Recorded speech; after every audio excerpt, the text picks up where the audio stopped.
rumah sakit bersalin. Di rumah sakit bersalin ya.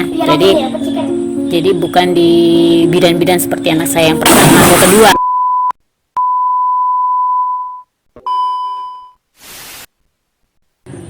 Di video kali ini saya akan berbagi pengalaman tentang melahirkan dengan kondisi ari-ari tidak otomatis ikut keluar ya. Jadi biasanya umumnya ketika seseorang itu melahirkan ya, seorang ibu itu melahirkan, itu biasanya ari-arinya itu langsung ikut keluar. Nah, yang terjadi pada saya adalah ya, ari-arinya itu tidak otomatis ikut keluar. Jadi ya ari-arinya kesulitan untuk keluar secara alami seperti umumnya ibu-ibu melahirkan ya. Jadi di usia saya yang memasuki 40 tahun ya sudah cukup boleh dibilang tua lah ya. Saya ditakdirkan untuk hamil lagi ya. Itu bukan rencana saya, itu memang adalah rencana yang di atas. Karena kondisi hamil saya itu ya, saya sadari bahwasanya saya sudah tidak muda lagi ya, di umur seperti itu, di umur segitu. Maka saya merencanakan ya melahirkannya itu di rumah sakit bersalin. Di rumah sakit bersalin ya. Jadi bukan di bidan-bidan seperti anak saya yang pertama atau kedua ya, tapi saya berencana untuk melahirkan di rumah sakit bersalin, rumah sakit yang besar ya itu untuk meminimalisir risiko bila terjadi sesuatu hal yang tidak diinginkan. Jadi tidak perlu repot-repot lagi mengoper dari klinik bidan ke rumah sakit ya, karena sudah berada di rumah sakit yang besar dengan peralatan yang lebih lengkap, dengan tenaga medis yang lebih baik ya, karena di sana ada dokter, tidak hanya ada bidan tapi juga ada dokter. Langsung saja ya, itu saya mulai kontraksi ya, setelah udah waktunya. Sebenarnya itu seminggu sebelum HPT ya, perkiraan kelahiran itu ya, jadi seminggu sebelum perkiraan kelahiran ya, jadi lebih cepat ya, tepatnya pada saat itu tanggal 5 Mei ya 2017. Anaknya lagi sudah besar, anaknya lagi berenang ya. Kontraksi itu dimulai di pukul 2.30 dini hari, itu sudah mulai kontraksi ya, sudah mulai terasa ya. Berhubung ini sudah anak ketiga dan tentunya saya sudah hafal seperti apa tanda-tanda akan melahirkan. Jadi saya walaupun sudah melakukan kontraksi, saya tidak mau langsung berangkat ke rumah sakit, karena saya tahu kalau kontraksinya seperti ini, itu saya paling nanti masih disuruh untuk mandi, disuruh istirahat, disuruh rebahan ya. Jadi belum memasuki puncaknya kontraksi yang biasanya itu langsung disuruh masuk ke ruang tindakan. Akhirnya ya, sampai dengan pukul 9 pagi, saat itulah sudah waktunya untuk bersiap-siap ke rumah sakit ya, karena kontraksinya sudah semakin sering dan lumayan banyak ya. Nah, sampai di rumah sakit itu pukul jam setengah 10 pagi ya, jaraknya karena tidak terlalu jauh juga ya, pukul setengah 10 pagi. Jadi kemudian langsung dibawa ke ruang UGD ya. Jadi belum masuk ke ruang tindakan, tapi baru diperiksa dulu ya seperti ya umumnya orang mau melahirkan lah ya, diperiksa tensinya, detak jantung bayinya dan lain-lain. Di saat itu saya sudah merasakan kontraksi dengan durasi yang cukup lama dengan jarak yang lebih dekat ya.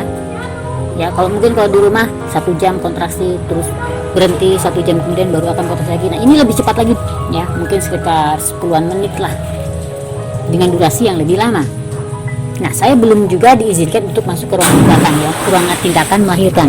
Jadi masih di ruang UGD, karena di ruang tindakan masih ada pasien yang belum selesai proses melahirkannya ya. Sepertinya sedang ada masalah juga ya, ada sedikit kesulitan dengan proses melahirkan di ruang tindakan itu, sehingga ibaratnya saya itu ngantri. Jadi mau masuk ke ruang tindakan itu mengantri dulu ya. Kalau ada orang tua yang bilang namanya melahirkan itu loro sewu dadi siji, ya itu benar ya. Jadi benar-benar 1000 sakit jadi satu ya. ini loro sewu dari siji. Saat itulah benar-benar merasakan sakitnya ya, kita kontraksi terus ya, merasakan mules yang luar biasa ya. Tapi saat itu juga saya belum diizinkan untuk melahirkan untuk masuk ke ruang tindakan melahirkan, belum diizinkan untuk meneruskan kontraksinya hingga bayinya lahir. Jadi masih suruh menahan. Tapi berhubung yang di ruang tindakan itu juga tidak selesai proses melahirkannya, akhirnya saya diizinkan untuk melahirkan di UGD ya. Akhirnya saya pun melahirkan di UGD ya. Itu pun proses melahirkannya berbeda seperti waktu saya melahirkan anak pertama dan kedua ya. Untuk anak ketiga ini lumayan lebih sulit, lebih lama. Entah karena mungkin atau entah karena mungkin karena fisik saya yang mungkin sudah berumur lebih tua itu lebih lemah, atau yang lainnya saya tidak tahu. Tapi saya merasakan benar-benar proses melahirkan untuk anak ketiga ini membutuhkan tenaga yang lebih banyak ya. Waktu anak pertama saya hanya butuh waktu setengah jam ya, begitu datang dari rumah ke tempat bidan saya sudah langsung masuk ruang tindakan, saya sudah suruh langsung mengejar untuk ngelahirin. Setengah jam kemudian gak lama lahir. Anak kedua apalagi lebih cepat lagi, begitu hanya 3 kali mengejan itu sudah lahir. Nah, untuk anak ketiga ini berkali-kali, jadi lebih lama prosesnya. Tapi alhamdulillah kemudian lahirlah bayinya ya, dengan ya sehat. Nah tapi kemudian setelah bayinya lahir, ketika bidan mau membersihkan ya sisa-sisa bawaan bayi ini, membersihkan, ternyata hari-harinya itu sulit keluar dan ada ketara sekali, ada benjolan di perut saya yang sebelah kiri, itu benjolan. Nah disangkanya itu anak kembar, apa masih ada bayi lagi yang belum lahir atau bagaimana. Nah, bidan itu menyangkanya itu saya itu anak kembar, padahal ya saya bilang selama pemeriksaan nggak ada indikasi itu anak kembar ya.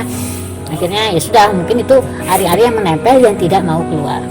Masih terus diusahakan keluar, saya disuruh untuk menahan nafas lah, apalah ya waktu itu ya. Tapi ya belum juga berhasil hari-harinya keluar ya. Kalau konon katanya sih ya biasanya kan otomatis langsung ikut keluar bersama dengan bayinya. Nah, ini tidak mau keluar ya atau kalau saya bilang ya tidak mau keluar ya mungkin karena lengket ya. Saat itu ya bidan khawatir dengan saya ya, khawatir kalau saya ini akan panik karena proses yang melahirkan yang belum selesai ini ya.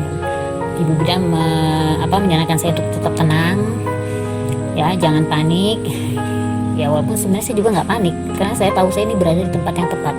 Saya yakin di sini fasilitasnya lengkap, bisa menangani apapun masalahnya ya. Satu, saya diberi keyakinan seperti itu ya, bersyukurnya di situ. Saya punya keyakinan seperti itu, jadi saya sama sekali tidak panik. Oke, akhirnya keputusan diambil ya, saya harus dikuret ya. Katanya ibu bidan sih seperti itu ya, saya harus dikuret. Jadi saya masuk ke ruang tindakan, ke ruang operasi, masuk ke ruang operasi untuk dikuret oleh dokter kandungan. Kemudian suami saya disuruh untuk menandatangani dokumen prosedur untuk proses kuret itu. Nah di saat itulah saya baru agak-agak panik ya. Saya merasa dengan dimintanya suami saya menandatangani dokumen itu berarti ini adalah proses yang penuh risiko ya, yang ada risikonya. Tapi saya berpikir positif ya, sebab memang tidak ada pilihan. Cuma itulah pilihan terbaik ya, harus memilih prosedur itu ya. Kemudian ya di ruang tindakan itu yang saya ingat itu masuk di ruangan tindakan. Di ruangan itu saya ingat ada seorang bapak-bapak masuk terus menyuntikkan sesuatu ya di botol infus ya. Mungkin ini perkiraan saya, mungkin itu dokter anestesi ya yang membius saya, karena prosesnya katanya saya harus dibius total. Tidak lama pun ya saya pun mengantuk, tidak sadarkan diri. Sebenarnya bukan ngantuk sih ya, kok tiba-tiba langsung gelap gitu aja loh, langsung gelap kayak nggak ingat apa-apa. Kemudian sadar dengan keadaan saya merasa kayaknya waktu berjalan begitu cepat ya. Itu saya sadar saya nggak tahu, mungkin saya masih menyangka bahwasanya saya ini masih belum diapa-apain ya, belum masih proses seperti tadi, baru masuk, jadi belum ngapa-ngapain, cuma saya tidur sebentar, saya pun setengah minggu, atau saya pun ngomong sama, di situ ada perawat-perawat yang sedang mencuci bekas-bekas peralatan. Apakah saya boleh tidur? Perasaan saya mengantuk karena sebelumnya saya nggak boleh tidur. Waktu tadi sebelum proses operasi itu, saya belum boleh tidur. Saya minta izin mau tidur karena memang mengantuk, bangun tapi ngantuk. Ya nggak apa-apa, silakan Bu kalau tidur, begitu kata perawat yang ada di situ. Saya tidak tahu kalau itu sebenarnya proses sudah selesai. Saya kira saya ini belum diapa-apain.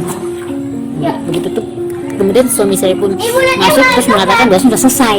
Saya dioperasi, saya dituret, jadi tinggal masuk ruang tindakan. Ya, sejak itulah saya kemudian ya bersyukur sekali, akhirnya saya bisa melalui proses itu dengan selamat. Ya, saya keluar dari situ menuju ke ruang inap itu ya dengan rasa syukur yang luar biasa ya. Disitulah saya merasakan bahwasanya hidup dan mati itu jaraknya tipis ya, apalagi ketika saya melihat anak saya ya di situ menyambut saya ya, anak saya yang berdua menyambut saya, itu bahagianya luar biasa. Saya masih bisa menatap mereka ya, masih bisa bersama mereka, itu adalah kebahagiaan yang luar biasa ya. Semoga kita semua para ibu-ibu diberikan kemudahan dalam melahirkan, bisa membesarkan anak-anaknya dengan maksimal, dengan sampai kita menyaksikan mereka berhasil dalam hidupnya dengan jangka waktu yang panjang juga, selalu diberikan kesehatan, kewarasan itu ya. Semoga kita bisa mendapatkan itu semua. Oke, ya itulah pengalaman saya melahirkan dengan kondisi ari-ari yang tidak bisa langsung keluar ya. Bila mana ada teman-teman para ibu-ibu yang juga mengalami pengalaman yang menarik dalam proses melahirkannya, tentunya setiap ibu yang melahirkan itu memiliki momen-momen yang amat sangat menarik karena itu adalah peristiwa luar biasa yang melahirkan ya. Jadi setiap melahirkan ibu itu pasti itu adalah momen yang luar biasa ya. Bisa sharing ya di kolom komentar ya. Bila juga teman-teman berkenan dengan video-video yang ada di channel YouTube saya, silahkan subscribe channel YouTube ini dan jangan lupa untuk menekan tombol loncengnya. Oke, salam sejahtera selalu, terima kasih.